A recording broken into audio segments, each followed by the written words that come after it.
के लिए जिस तरीके की प्लानिंग की गई वो अपने आप में भी बेहद हैरतअंगेज थी।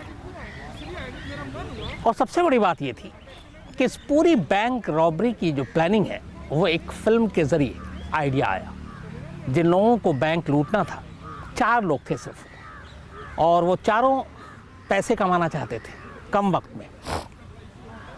इसके लिए कोई गलत रास्ता ही चुना जाना था, तो तमाम आइडियाज़ सोच रहे थे कैसे पैसे कमाने हैं, कहाँ से आएंगे, किस तरीके से आएंगे। लेकिन ईमानदारी से कमाए हुए पैसे बहुत जल्दी नहीं मिलते हैं, तो उन्हें पता था। इसीलिए उन्होंने कहा कि उस रास्ते से पैसे कमाएंगे जो कानून के ख़िलाफ़ हो। तो आइडियाज़ बहुत आ रहे थे, लेकिन वो खुद ही गिराते जा रहे थे कि इसमें रिस्क है, इसमें कामयाबी मिलेगी कि नहीं मिलेगी, इसमें कम पैसे हाथ आएंगे, इसमें ज़्यादा आएंगे। धीरे धीरे उनके दिमाग में ये सारी चीज़ें चल ही रही थी कि तभी एक फ़िल्म रिलीज़ होती है जिसका नाम था धूम। धूम के बाद उसकी कई और सीरीज़ भी आई और मैंने भी देखी सारी फिल्में, अच्छी फिल्म थी। तो जो पहली फिल्म धूम आई, उस फिल्म को देखकर इन चारों के दिमाग में पहली बार एक पुख्ता आइडिया आया कि उन्हें करना क्या है। और वो आइडिया था एक बैंक लूटने का, क्योंकि इस फिल्म में देखने के बाद उन्हें लगा कि उनका ये आइडिया कामयाब हो सकता है। तो पहली बार धूम फिल्म ने इन चारों को एक आइडिया दिया। इसके बाद अब उस आइडिया पे अमल करने के लिए उन्होंने तमाम बैंक की रैकी करनी शुरू की। कहाँ पे कितना पहरा है, कहाँ कितने पैसे होते हैं, कितने लेन देन है, कहाँ पे जोखिम कम है। ये सिलसिला भी लंबा चला और आखिरकार इन लोगों ने केरल के मल्लापुरम ज़िले के एक बैंक को चुना रॉबरी के लिए। और क्यों चुना, ये भी कहानी इंटरेस्टिंग है। इन्होंने कई सारे बैंक देखे, कई जगह पे सिक्योरिटी कम थी, उन्हें लगा आसानी से काम हो जाएगा। कई जगह पे बैंक ऐसे थे जहाँ पे भीड़ भाड़ कम थी, मतलब थोड़ा सा सन्नाटा था आसपास, वहाँ लगा यहाँ भी काम हो जाएगा। लेकिन फिर आखिर में जिस बैंक को इन्होंने चुना, वहाँ पे रिस्क ज़्यादा था, क्योंकि बैंक आबादी के बीच में, चारों तरफ लोग, और ऐसे में बैंक को लूटना बड़ा रिस्की काम। लेकिन फिर भी उन्होंने उस बैंक को चुना। उसकी सिर्फ एक वजह थी, और वो वजह ये थी कि ये बैंक जिस इमारत में, जिस बिल्डिंग में, उसकी दूसरी मंजिल पर ये बैंक था, 2nd फ्लोर पे। और बस इसी चीज़ ने उन्हें ये यकीन दिला दिया कि यही बैंक सबसे सेफ है लूटने के लिए। क्यों, इसकी भी कहानी है। जब उन्होंने इस बैंक की रैकी की और सब कुछ पता किया, तो पता चला कि इस इमारत में जिसमें बैंक 2nd फ्लोर पे है, उस पर ग्राउंड फ्लोर पे एक रेस्तरां चलता है। और ये रेस्तरां के लिए एक कायदे से वहाँ पे एक बोर्ड लगा दिया गया था, टू लेट, किराया खाली था वो, कि अगर कोई चाहे तो। पहले उसमें रेस्तरां था, जो रेस्तरां चला रहा था वो छोड़कर चला गया, तो अब ओनर किसी और दूसरे इसकी तलाश में था कि कोई और आया और रेस्तरां चलाए। तो नीचे उन्होंने जब बोर्ड देखा, उस बोर्ड को देखने के बाद फिर उन्होंने तय कर लिया कि अगर किसी बैंक को लूटना है तो सिर्फ लूटना इसी को ही है। यहाँ से साजिश की बुनियाद शुरू होती है। ये बैंक साउथ मालाबार ग्रामीण बैंक था, मल्लापुरम ज़िले में, केरल की। और तब तक किसी को एहसास तक नहीं था कि आगे चल के ये हिंदुस्तान में अपना एक रिकॉर्ड होगा इसका, इसलिए कि इससे बड़ी बैंक रॉबरी का रिकॉर्ड और किसी बैंक के नाम नहीं था। इससे पहले जो बैंक रॉबरी सबसे बड़ी हिंदुस्तान में हुई, वो लुधियाना के पंजाब नेशनल बैंक में 1987 में, जब वहाँ से करीब 5 करोड़ 70 लाख रुपए लूटे गए थे। और उसमें खालिस्तान कमांडो फोर्स और उसके कुछ से जुड़े हुए लोगों का हाथ था। वो कहानी फिर कभी सुनाऊंगा। उस बैंक में भी कैसे वो ट्रक लेकर आए थे बैंक लूटने के लिए, और लूट कर चले गए थे बिना किसी खून खराबे के। तो उसका भी रिकॉर्ड टूटने जा रहा था, और इस बात का किसी को एहसास नहीं था केरल में। खैर, साउथ मालाबार ग्रामीण बैंक की शाखा जो 2nd फ्लोर पे है, इसको लूटने की प्लानिंग शुरू होती है। ये चारों, जिनमें से एक हस्बैंड वाइफ भी थे, मतलब एक महिला थी, उस बैंक के ग्राउंड फ्लोर के ओनर से बात करते हैं, जो पहले रेस्तरां हुआ करता था। और वो कहते हैं कि वो ये रेस्तरां चलाएंगे। 50,000 रुपीज़ एडवांस देते हैं। इसके बाद वो कोई काम नहीं करते कुछ दिन तक, बस जाते हैं, देखते हैं, बैंक के ऊपर जाते हैं, उसको देखते हैं। थोड़ी देर के बाद या थोड़े दिन के बाद उन्हें एहसास हो जाता है कि बैंक का स्ट्रॉन्ग रूम किधर है, यानी जहाँ पे पैसे, जहाँ पे गोल्ड, सारी चीज़ें रखी जाती हैं, वो कहाँ पे है। उस स्ट्रॉन्ग रूम का एग्जैक्ट उनको लोकेशन पता चल जाता है। याद रखिए कि बैंक 2nd फ्लोर पे है, और इन्होंने ग्राउंड फ्लोर किराए पे ले लिया है रेस्तरां के लिए। अब इसके बाद लोगों को शक ना हो, क्योंकि ये ऐसा कहीं हुआ है जिसमें सुरंग खोदी गई, बाकी चीज़ें हुई, कि इन्होंने नीचे लिया, कुछ गड़बड़ तो नहीं कर सकते। तो लोगों का ध्यान हटाने के लिए और यकीन दिलाने के लिए फिर ये अपने साजिश की अगली चरण की शुरुआत करते हैं। ये उस ग्राउंड फ्लोर के मेन गेट पे एक बोर्ड लगाते हैं और मेन गेट को बंद कर देते हैं, और बोर्ड ये रखता है कि रेस्तरां का काम जारी है, कंस्ट्रक्शन चल रहा है, थोड़ा सा अपने हिसाब से इस रेस्तरां को रिनोवेट कर रहे हैं। अब लोगों को पता चल गया, चलो, और उन्होंने बाकायदा डेट भी डाला, 8 जनवरी 2008 को इस रेस्तरां की ओपनिंग होगी, बाकायदा बोर्ड पे ये भी लिखा। और ये रेस्तरां इन्होंने लिया करीब नवंबर 2007 में, और 8 जनवरी 2008 को इनको रेस्तरां का ओपनिंग का डेट भी इन्होंने बोर्ड पे लिख दिया। उसके बाद कंस्ट्रक्शन तोड़फोड़ का काम शुरू हो गया। यकीन दिलाने के लिए बाकायदा रेस्तरां के लिए जितने भी कुर्सी, टेबल, चेयर, फर्नीचर, वो सब भी मंगा लिया अपने पैसे पे खर्च करके, और वो सामान आता और ग्राउंड फ्लोर पे रखा जाता। ओनर को भी लगा कि हाँ, ये लोग रेस्तरां खोल रहे हैं। अड़ोस पड़ोस के लोगों को, बैंक के स्टाफ को, आप ऊपर नीचे जाते आते, उन्हें भी लगा कि हाँ, चलो, रेस्तरां का काम चल रहा है, जल्दी खुलेगा, उन्हें भी दूर नहीं जाना पड़ेगा, यहीं चाय कॉफ़ी बाकी चीज़ें मिल जाएंगी। तो हर तरफ से लोगों को भरोसे मिला, यकीन दिलाया कि इस ग्राउंड फ्लोर पर रेस्तरां का काम तेज़ी से चल रहा है। इसके बाद जब लोगों का भरोसा कायम हो गया, फिर उन्होंने असली काम शुरू किया। काम ये था कि मेन दरवाज़ा बंद, अंदर में ठुकाई पिटाई चलती रहती थी, काम की आवाज़ आती थी कि तोड़फोड़ हो रहा है। और इसी दौरान इन लोगों ने पहले ही बैंक के 2nd फ्लोर के स्ट्रॉन्ग रूम का लोकेशन पता कर लिया था, और ग्राउंड फ्लोर से वो लोकेशन किधर था ये भी उनको मालूम था। इसके बाद धीरे धीरे इन्होंने उस स्ट्रॉन्ग रूम तक जाने के लिए खुदाई का काम शुरू किया, छत के ज़रिए। काम मुश्किल था, लेकिन प्लानिंग पूरी थी। इन्होंने ये भी तय किया कि ये खुदाई जब होगी और आखिरी बार जब ये होल बनेगा और वहाँ तक पहुँचेंगे तो वो कौन सी तारीख होगी, ताकि ऐसा ना हो कि वक्त से पहले, या टाइम क्या होगा बैंक बंद होने के बाद, किसी को एहसास तक ना हो। धीरे धीरे काम चलता रहा, फर्नीचर आते रहे, कंस्ट्रक्शन की आवाज़ आती रही, लोगों को लगा रेस्तरां चल रहा है। दिन में कई बार बुलाकर अपना किसी और को कोई आकर देख भी लेता, वो भी भरोसे में आ जाते। बात आती रही, जाती रही। इसी दौरान 30 दिसंबर 2007 की तारीख आती है, 30 दिसंबर 2007। उस दिन संडे था, और इन्होंने संडे जानबूझ के चुना था। संडे को बैंक बंद होता है। 29 दिसंबर 2007 की रात से इन्होंने काम शुरू किया, आखिरी कील ठोकने का, आखिरी सुराख करने का। और उसके बाद सुबह सुबह 30 दिसंबर की भोर में आखिरकार ड्रिलिंग मशीन और बाकी ज़रिए वो सुरंग बना लेते हैं, होल कर लेते हैं, और सीधे अब वो नीचे से बैंक के स्ट्रॉन्ग रूम के कमरे में दाखिल हो जाते हैं। वहाँ पूरी तैयारी के साथ गए थे, कटर वटर लेकर, ड्रिलिंग मशीन लेकर। वहाँ जो लोहे का स्ट्रॉन्ग रूम था उसको काटते हैं, और उसके बाद उसके अंदर से 80 केजी गोल्ड और 25 लाख कैश, 80 किलो सोना और 25 लाख रुपए कैश, जिसकी कुल कीमत 2007 में 30 दिसंबर को करीब 8 करोड़ रुपए थी, 8 करोड़। ये सारा पैसा, सारा सोना स्ट्रॉन्ग रूम से ये नीचे की तरफ लाते हैं। नीचे लाने के बाद इकट्ठा करते हैं, और सुबह सुबह ही उस इमारत को खाली कर देते हैं और सारा सामान लेके वहाँ से गायब हो जाते हैं। संडे का दिन बैंक बंद, सिक्योरिटी गार्ड बैंक के बहुत दूर बाहर खड़ा हुआ, बाहर का दरवाज़ा भी बंद, किसी तरह का कोई शक नहीं। पूरा संडे गुजर गया, किसी को पता तक नहीं चला कि बैंक लुट चुका है। मंडे रोज़ाना की तरह बैंक खुलने का वक्त होता है।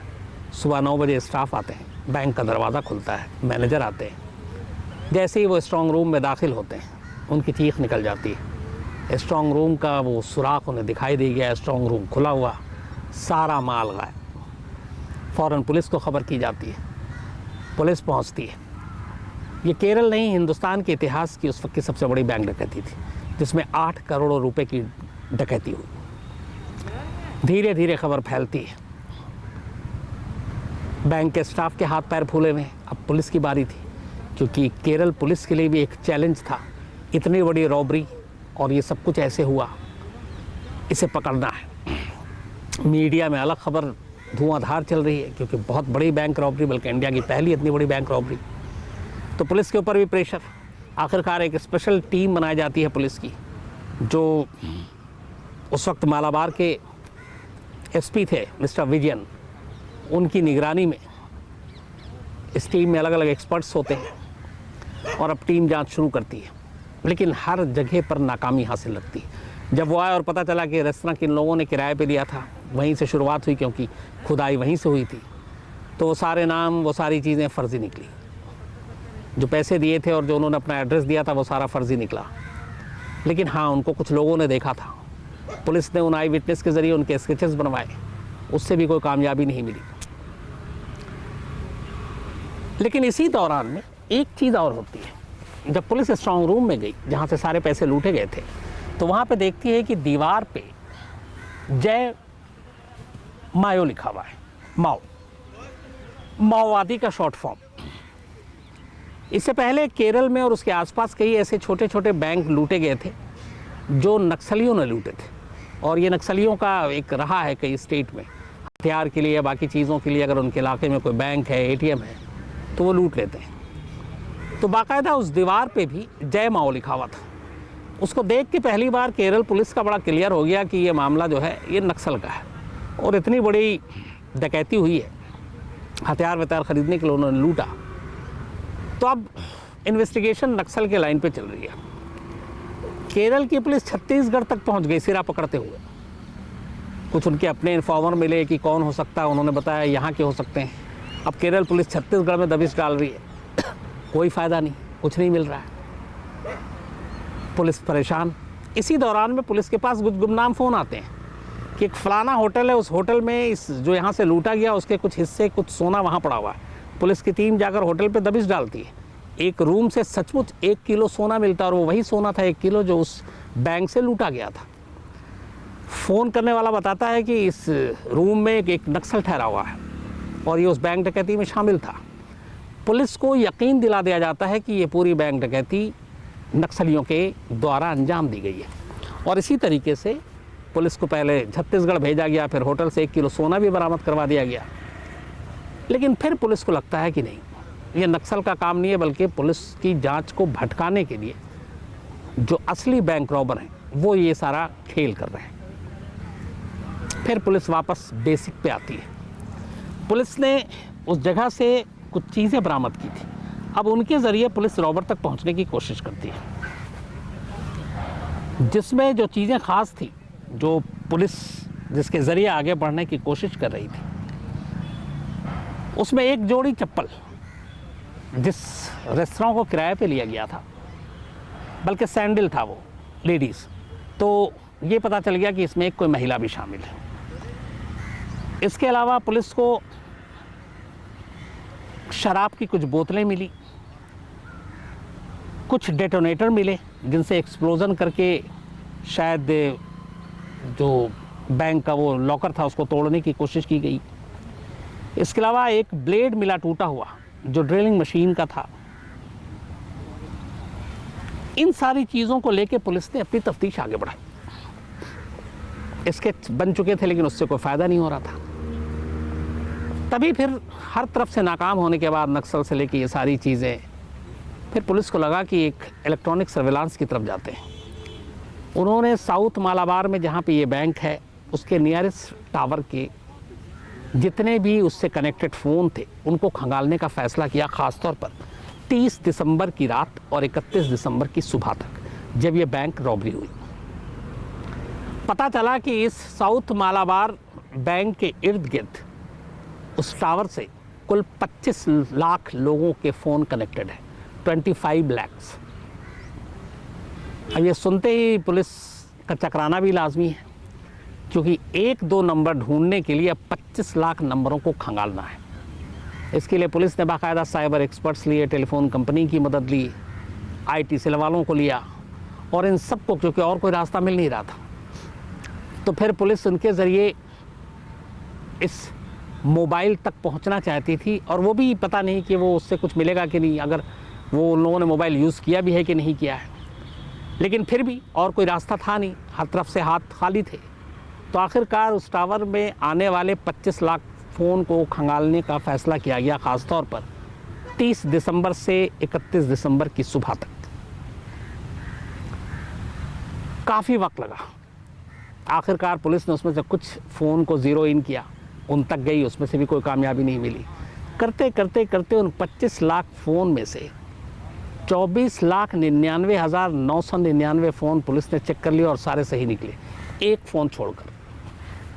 वो एक सीक्रेट नंबर था और वो नंबर का लोकेशन सिर्फ वहीं पे था और उस नंबर के बारे में उसके ओनर और उसका कोई जानकारी नहीं मिल रहा था। उस इलाके में कहीं पे वो था ही नहीं। तब ये नंबर डाउटफुल हो गया। पुलिस ने इस नंबर को सर्विलांस पे लगाया। सर्विलांस पे लगाने के बाद पता चला कि ये नंबर कोझीकोडी में रहने वाले एक जोसेफ नाम के शख्स का है। ये पहली कामयाबी थी पुलिस के पास। पुलिस की टीम इस नंबर के सहारे उस मकान तक, उस एड्रेस तक पहुंचती है और वहाँ पे जोसेफ मिल जाता है और जोसेफ के ज़रिए बाकी 3 और लोग मिलते हैं। इसके बाद उन तीनों से पूछताछ होती है। थोड़ी ही देर में तीनों टूट जाते हैं और इस बैंक डकैती में शामिल होने की बात कबूल कर लेते हैं। उनकी निशानदेही पे पुलिस लूटे गए सोने को भी बरामद कर लेती, लेकिन बहुत सारा सोना, बहुत सारे किलो सोना गायब थे। क्योंकि जब ये हाथ आए, जब ये पकड़े गए तो लगभग 2 महीने बीतने को थे। बैंक रॉबरी के 56 डेज बाद, 56 दिनों बाद ये चारों गुनहगार पुलिस के हाथ में थे। इस दौरान इन्होंने खूब अय्याशी की, खूब पैसे खर्च किए, दोनों हाथों से लुटाए, खूब सोना बेचा, लेकिन फिर बाद में पुलिस के हाथ आए। फिर उन्होंने पूछताछ में बताया कि पूरा आइडिया उन्होंने धूम फिल्म देखकर अपनाया था और उसी के बाद ये रॉबरी की थी। बाकी सोने की तलाश थी। हालांकि इसमें यह भी था कि जब सोना बेचा बहुत सारे ख़रीदार भी थे, लेकिन वहाँ तक पुलिस नहीं पहुँची। लेकिन केरल पुलिस के इतिहास में एक कामयाबी के तौर पे देखा जाने वाला एक बड़ा इसलिए केस था कि देश की सबसे बड़ी डकैती और 56 दिन के अंदर उसको सॉल्व करना, लूट का माल बरामद करना। और हाँ, ये भी एक रिकॉर्ड है कि चोरी या लूट का जो माल बरामद हुआ इतनी बड़ी तादाद में इससे पहले कभी नहीं हुआ। 8 करोड़ का मामला था, उसमें से ज़्यादातर रिकवरी हुई, तो ये भी एक रिकॉर्ड था। इसके बाद मुकदमा चला, लंबा मुकदमा चला। लोअर कोर्ट ने 5 साल के बाद फैसला सुनाया, करीब 5.25 साल। 3 लोगों को 10 साल कड़ी मशक्क़त की सज़ा दी और जो महिला थी उनको 5 साल की दी। लेकिन जब ये फैसला आया तब महिला ऑलरेडी 5 साल 1 महीना जेल में काट चुकी थी, तो वो रिहा हो गई। बाकी के 10 साल थे। फिर उन लोगों ने हाई कोर्ट में अपील की, हाई कोर्ट से भी उन्हें सज़ा हुई। फिर शायद सुप्रीम कोर्ट गए हैं, वहाँ का भी लेटेस्ट पता नहीं। लेकिन केरल के इतिहास की ये सबसे बड़ी बैंक डकैती की कहानी थी, जिसमें जिस तरीके से पुलिस ने तफ्तीश की, जांच की, जिस पैमाने पे की, जिसने बड़े तादाद में की, वो किसी और केस में नहीं हुआ था। मतलब गुमराह करने के लिए छत्तीसगढ़ तक पुलिस की टीम को भेज दिया गया था।